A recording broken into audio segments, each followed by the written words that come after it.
When people think of the origins of America, they often picture English settlers, wooden forts, and the founding of Jamestown in Virginia. That colony, established in 1607, is frequently cited in textbooks as the beginning of permanent European presence in what would become the United States. But while Jamestown has its place in American lore, it is not the oldest city in the country. That honor belongs to a place founded over 4 decades earlier, St. Augustine, Florida. St. Augustine doesn't always receive the spotlight, but its story is one of resilience, empire, and cultural convergence. Founded by the Spanish on September 8, 1565, it predates Jamestown, Plymouth, and even the lost colony of Roanoke.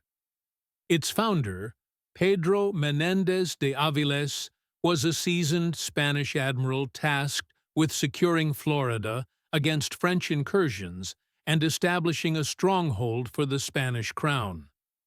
At the time, Spain was a dominant power in the Americas, having already established a presence in Mexico, the Caribbean, and South America. Florida, with its long coastline and proximity to important shipping routes, was a strategic territory. When Menéndez arrived, he wasted no time building a fort and establishing a settlement at a site he named San Agustin, after the feast day of Saint Augustine. From the start, the settlement faced immense challenges. The swamps and subtropical climate brought disease. The threat of attacks from native tribes and rival European powers loomed large, and supply lines from Spain were long and unreliable. Yet, despite these hardships, St. Augustine endured. Its early years were marked by conflict. One of Menéndez's first acts was to attack and destroy Fort Caroline, a nearby French settlement established by Protestant Huguenots. In a brutal show of force and religious zeal, he had most of the French colonists killed, an act that set the tone for the often bloody competition between European empires in the New World. St. Augustine grew slowly. Unlike the large, bustling cities of New Spain or the plantation colonies of the British South, it remained a modest but strategically vital outpost. Over the centuries, it saw waves of development, decay, and renewal. Spanish missionaries built churches and converted indigenous people. Fortifications like the Castillo de San Marcos were constructed to defend against British and pirate attacks.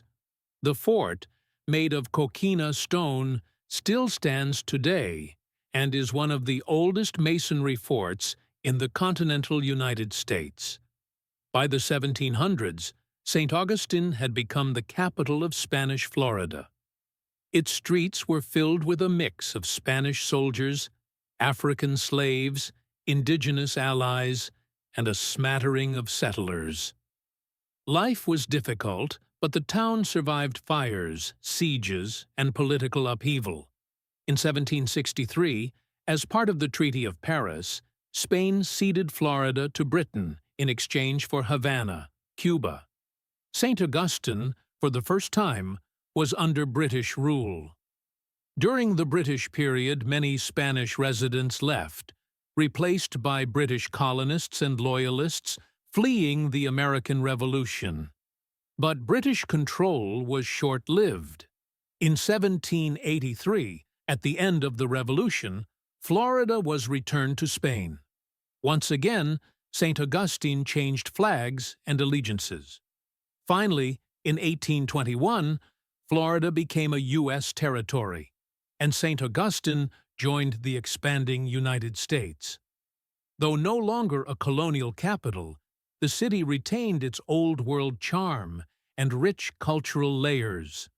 Its architecture, with Spanish colonial influences, narrow streets, and aging fortresses, stands as a living museum to over 450 years of history.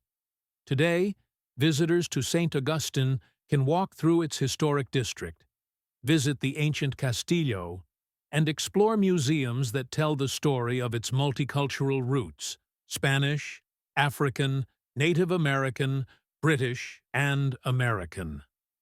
The city proudly preserves its heritage, making it not just a tourist destination, but a testament to the complex history of America's earliest days. While Jamestown and Plymouth are rightfully remembered for their roles in the English colonial saga, St. Augustine tells a broader story, one that began not with the English, but with the Spanish, and not in the 1600s, but in the mid-1500s. It reminds us that the United States, as a land of diverse origins, began long before the Pilgrims set foot on Plymouth Rock. In a country often focused on Anglo-American beginnings, St. Augustine stands as a vibrant reminder that American history began with many voices, many nations, and many dreams. And though it may not always be the first city mentioned in history classes, it was the first to endure. Thanks for watching, and subscribe, please.